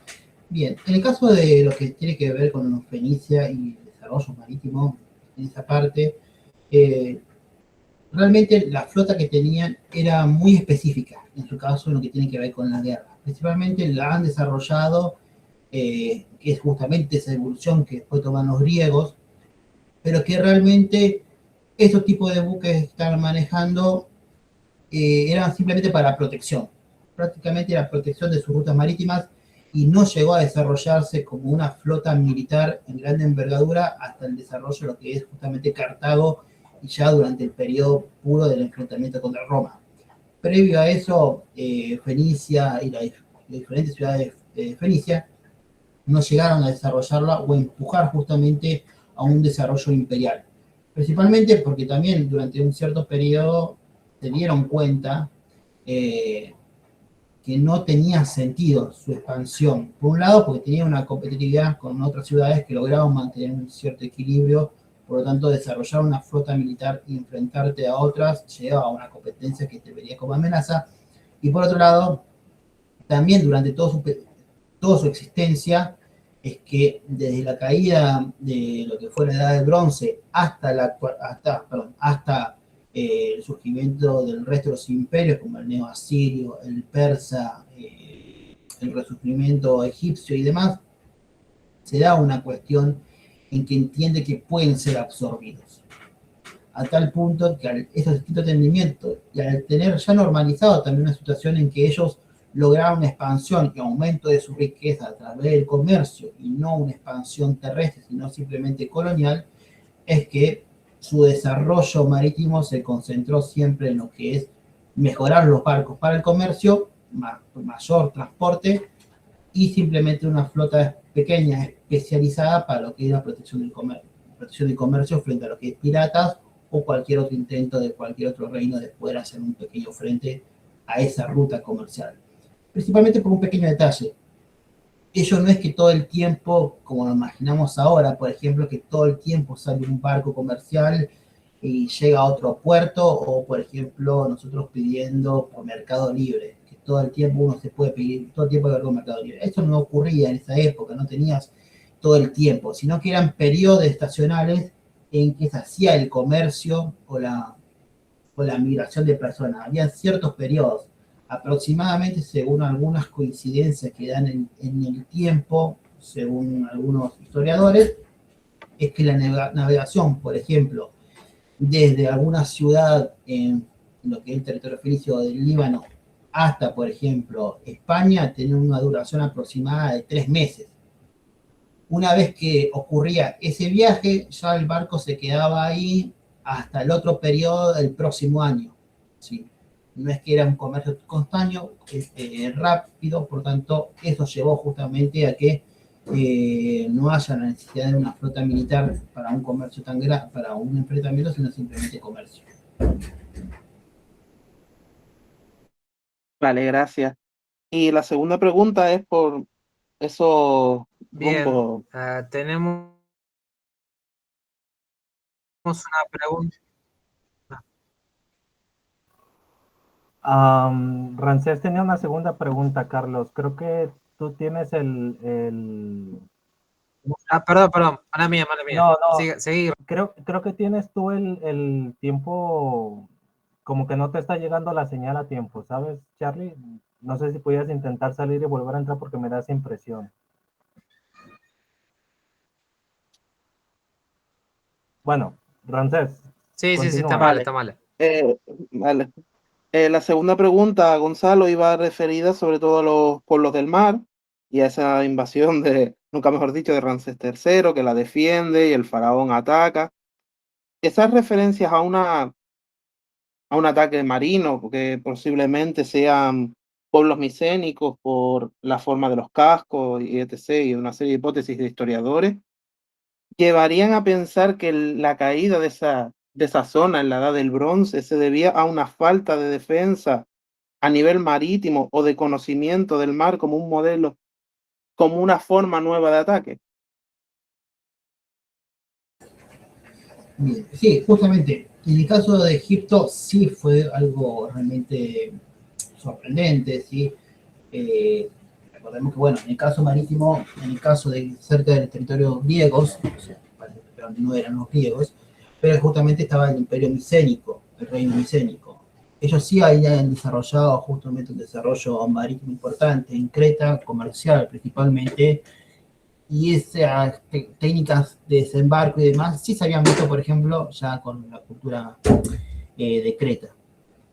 Por eso que también sumado a eso, y también las diferentes invasiones que hubieron para este periodo, se cree justamente que es la parte de Grecia y las diferentes culturas que había en ese tiempo. En este caso, son migraciones que pertenecían por las similitudes que hay en Casco, diferentes templos que también hay acá, que son muy similares a las creencias micénicas, que se cree que, bueno, principalmente la migración de los pueblos del mar venían del territorio de lo que es Grecia y para el norte. Justamente la otra cosa que mencionabas, y que tenés razón, sí, que es algo que se está coincidiendo prácticamente, es que las invasiones marítimas no eran muy conocidas de desembarco, principalmente para aquel periodo. Principalmente todo se manejaba por tierra. El imperio hitita justamente fue dañado en esa forma porque fue atacado por dos frentes, por el norte, por tierra, y por el sur. Y el imperio hitita nunca llegó a desarrollar una marina, por lo cual nunca pudo hacer frente, y la recién fuerza que iba a surgir marítima, con el entendimiento marítimo y la navegación pura, iba a ser justamente los fenicios, pero que surgieron mucho después, justamente después de la caída de la Edad del Bronce. Por lo tanto, sí, justamente fue algo sorprendente para aquel periodo. Sin embargo, hay que recordar que los barcos que utilizaron los pueblos del mar, como acá se ve en la representación, no eran para combate, simplemente eran barcos de transporte, simplemente. Por ejemplo, durante el periodo que fue la guerra de Troya, ¿sí? Los barcos que manejaban los micenos eran barcos así, no eran barcos de combate, no eran tirremes, no eran birremes, se parecían mucho más a un barco vikingo que realmente a un barco que vemos después, más adelante, ¿sí? Para el periodo de enfrentamiento contra Persia. Por lo tanto, justamente es una transformación periódica muy importante en cual se le da mucho valor al tema marítimo después de esos desembarcos que en sí no fueron para una guerra naval, sino que realmente era una migración marítima, que otra cosa.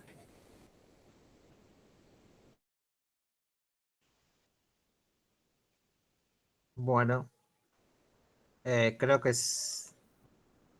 espero que hayas entendido. Volví, Sí, sí, gracias. estoy acá, no me fui. Tenemos Sí, una pregunta de Alan Jiménez que dice: muchas gracias por la ponencia.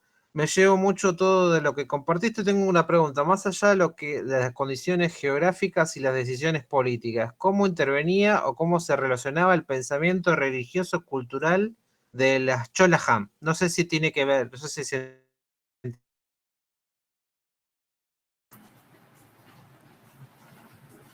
Charlie, se te apagó el micrófono. Bien, bueno, entendí la pregunta. En este caso de los Chola y los Han, sí, estamos hablando de la comunicación entre ambos, más allá de los Han, hablando en China en sí en general, los Chola, no hubo una comunicación muy importante a nivel religioso. ¿Sí? Ambos estaban pasando por periodos muy distintos, la expansión del hinduismo, en el caso de los Cholas, y diferentes vertientes religiosas de India, que se fueron desarrollando hacia lo que es justamente sudeste asiático, se debió justamente por un vacío en sí de lo que justamente el sudeste asiático no tenía una religión o principalmente una religión que estuviera bien organizada, ¿sí? Se caracterizaba precisamente por ser bastante desorganizado, ¿sí? Además porque, bueno, justamente el Imperio Asirio tenía mucha vinculación religiosa justamente con los diferentes pueblos estos, por lo tanto le ha sido mucho más sencillo. En el caso de los Han, sí, la expansión religiosa, cuando empezaron a expandirse marítimamente, comercialmente, no solamente de los Han, sino más después, nunca tuvieron el peso que tuvo, por ejemplo, la India y el sudeste asiático. En este caso, se debía principalmente a que la expansión no era el punto inicial de la religión, el tema de los Han, o China. La cuestión religiosa nunca fue primario al momento de su comercialización o expansión marítima, o por ejemplo lo que fue con la flota del tesoro, tampoco lo fue. En cambio, con India sí, diferentes pueblos marítimos de la India, reinos e imperios, sí iban atados con la religión, iban de la mano. En el caso de China no, nunca fueron tan de la mano para poder llegar a ser una especie de colonización religiosa, por lo tanto ahí se mantiene la gran diferencia. Mientras que los chinos apuntaron más a la cuestión diplomática y comercial, los cholas y diferentes pueblos indios sí se enfocaron a la parte comercial y batada justamente a la parte religiosa. No sé si te respondí la pregunta.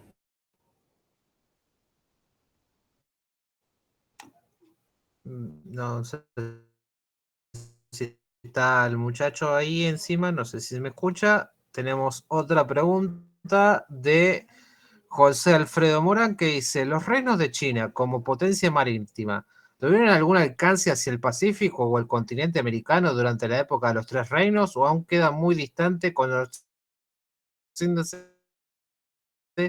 que siglos después existían las rutas de la novohispana? No, en el caso justamente estamos hablando de una diferencia histórica muy lejana. Ahora si llegó un barco flotando hasta el otro punto, puede ocurrir, no es algo raro. Justamente hay relatos que hablan de que durante el periodo de un reino importante en Mali, barcos de una flota mercante de grandes riquezas de Mali que comerciaba hacia lo que era justamente el Mediterráneo, algunos grandes barcos han llegado se cree que podría haber llegado, algunos barcos han caído del Atlántico de África a América. En el caso de China también puede ser que ocurra lo mismo, haya llegado justamente algún barco, pero nada más que eso. Es por lo menos hasta el momento no se ha encontrado nada. Que pueda ocurrir, pudo haber ocurrido. Que haya sido intencional es muy poco creíble, ¿sí? Porque justamente la navegación para este periodo de la dinastía Han para atrás, ¿sí? Los Song era una cosa, la dinastía Han era bastante costera, ¿sí? No tenían barcos que pudieran sostenerse justamente en alta mar, hablando de puramente en el mar, y peor, en un océano, más que el Pacífico es el océano más complicado para navegar y más peligroso, por lo cual es poco probable. Lo que sí hay alguna especulación, algunos libros escritos que hablan que posiblemente durante la dinastía Ming, con las diferentes flotas imperiales del tesoro, algún barco haya llegado, se haya confundido y haya cruzado justamente el Pacífico y haya llegado a América. Pero no hay nada, pruebas reales de eso, simplemente escritura y especulaciones sobre las posibilidades. ¿Existe la posibilidad? Sí. ¿Hay pruebas? Por lo menos hasta el momento no. Por lo tanto, y tampoco hay escrituras que comprueben esto, por lo menos de aquel periodo. Pero sí que llegaron hasta África, sí que lo han hecho, que han recorrido África, lo han hecho, que han llegado a Europa, sí lo han hecho. Lo que sí es, no hay que desestimar que una cosa es cruzar un océano, otra cosa es cruzar un mar.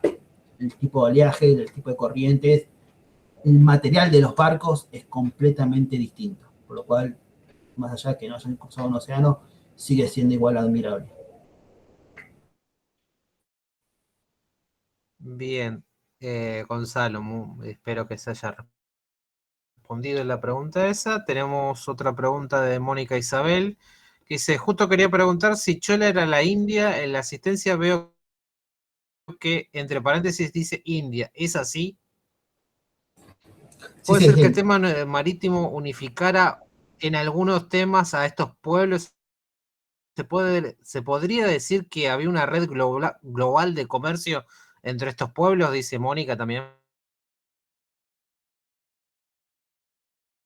Sí, justamente, bueno, igual, a ver.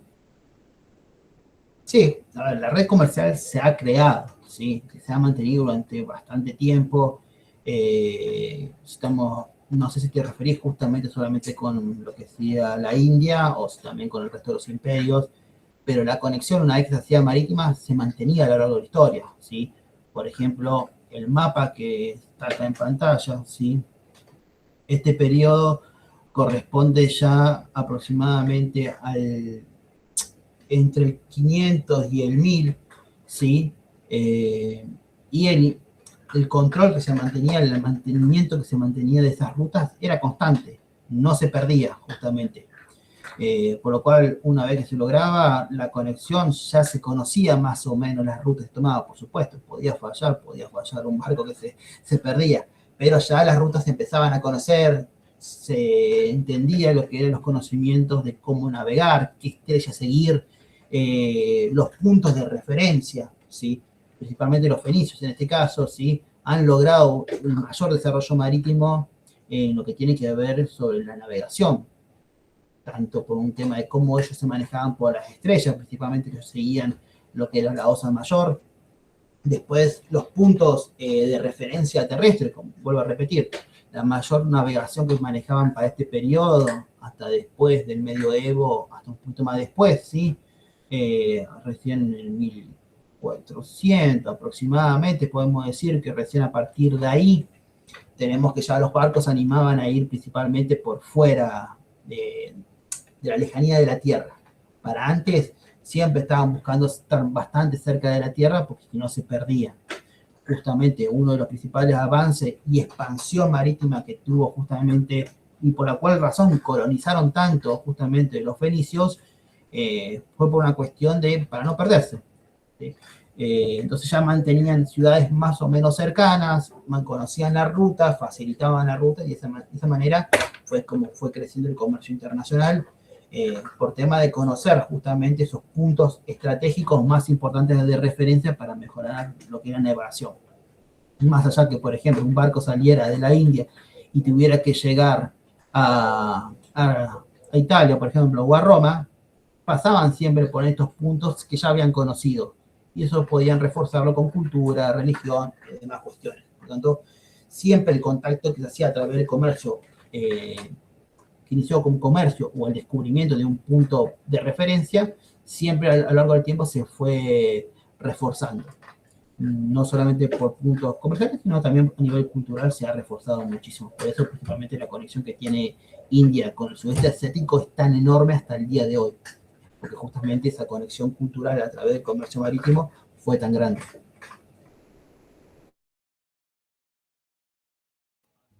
Muchas gracias, Gonzalo. Bien, ¿algún comentario o pregunta más?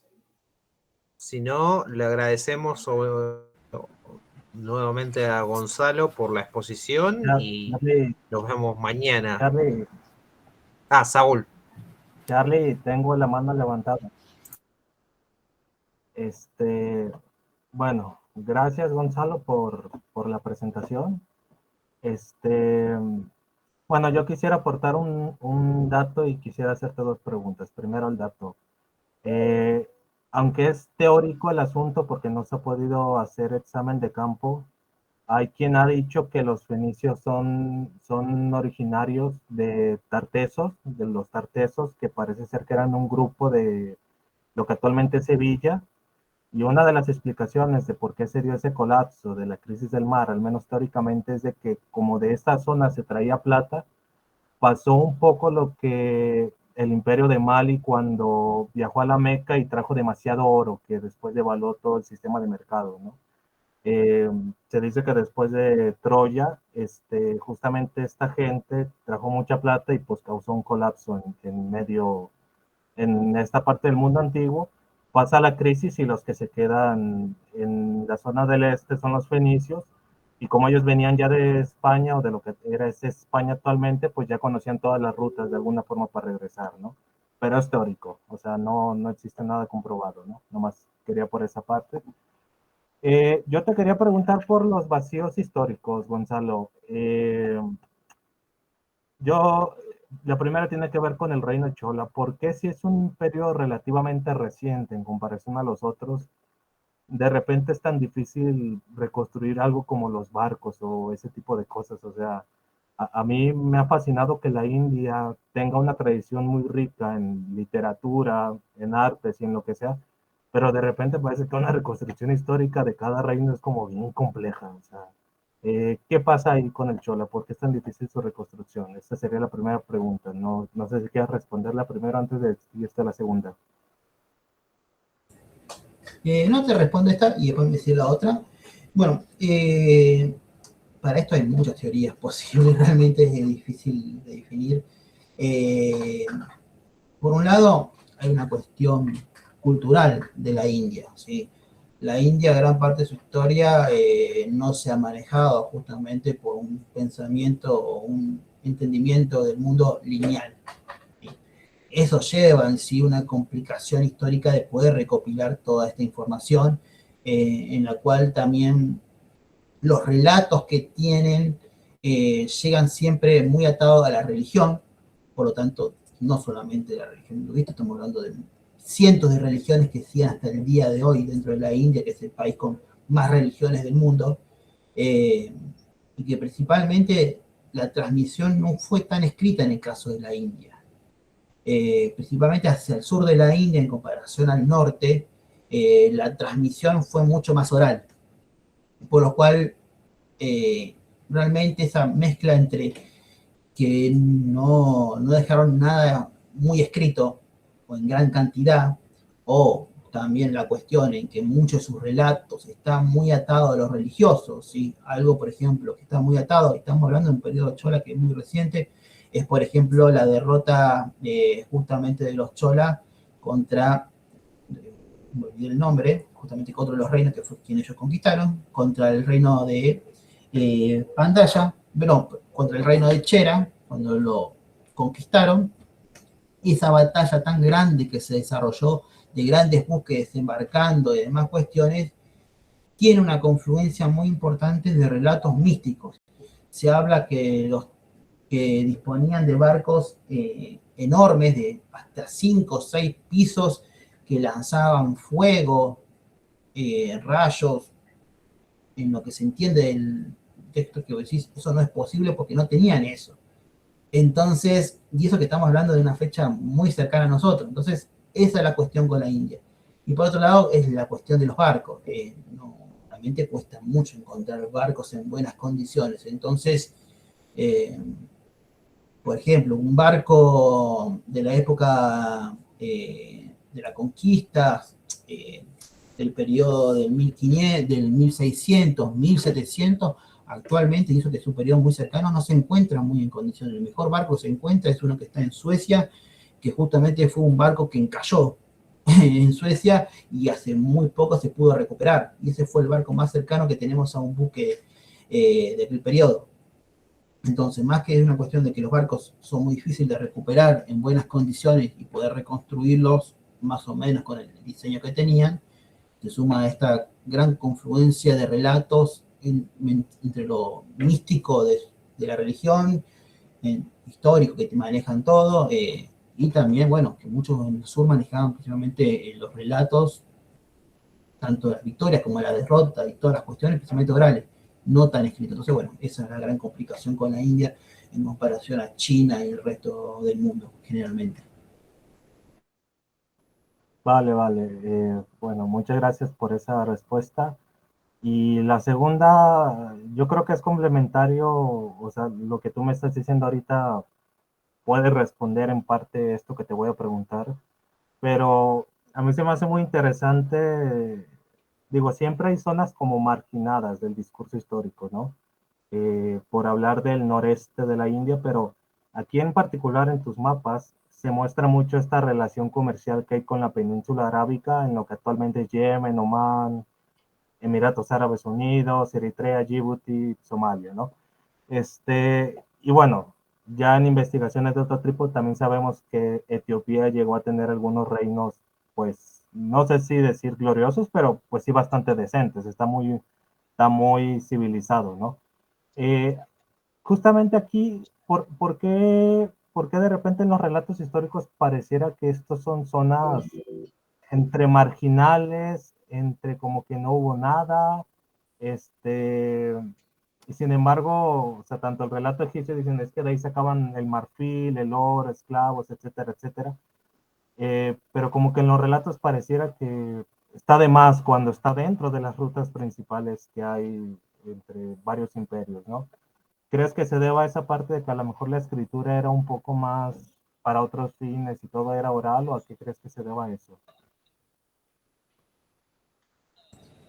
Bueno, en el caso de ellos, sí, hay pocos imperios dentro de lo que es el Cuerno de África, que se hayan desarrollado con una administración importante. Mucha de esa gran administración india, la administración del Cuerno de África, diferentes imperios que se han desarrollado, algunos que vienen de Omán principalmente, están más cercanos a esa gran administración o registro que se deja al periodo islámico, ¿sí? De los grandes sultanatos de Omán que se expandió por todo lo que es el este de África, es el periodo más cercano que tenemos a una escritura mucho más, que haya quedado escritura respecto a los sucesos. Para antes de eso, no hay que dudar que no hayan desarrollado civilizaciones muy parecidas a otras, grandes imperios, que son otras culturas que se han desarrollado en el resto del mundo, o el Medio Oriente y demás.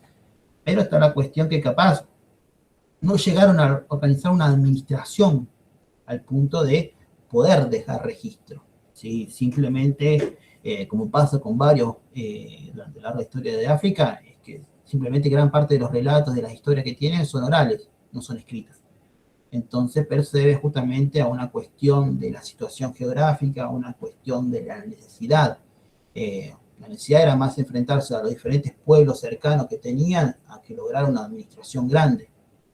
Entonces, bueno, es una mezcla de cuestiones que puede ser que sea respetuoso, pero por supuesto para esto no hay mucha información porque también muchos de los relatos que llegan al día de hoy también sobre estos viajes, ¿sí? También hay que tomarlos como pinzas, es una cuestión también importante. Hay varios relatos que están en la Biblia, que son los también que justamente se comentan acá, o relatos de historiadores griegos, ¿sí? Que también hay que tomarlo con las pinzas, porque hasta el día de hoy se termina descubriendo que lo que ellos detallaban no era donde estaban diciendo tampoco, o no era como ellos estaban diciendo. Entonces, bueno, es un periodo bastante complicado para poder decir qué era cierto y qué no, y más en una zona donde no dejaban prácticamente escritura y simplemente de los grandes viajes que se hacían era en boca, no había nada, un registro puro en que podías decir que justamente el capitán sabía escribir y dejaba el registro. Entonces, bueno, es más un relato simple a que haya de verdad el registro. Entonces, bueno, justamente la región, más la complicación de la época y las pequeñas exageraciones a nivel global, bueno, deja en esta situación que hay esos grandes vacíos históricos o de precisión de las ubicaciones de tales zonas. Vale, vale. Muchas gracias, Gonzalo. Charlie.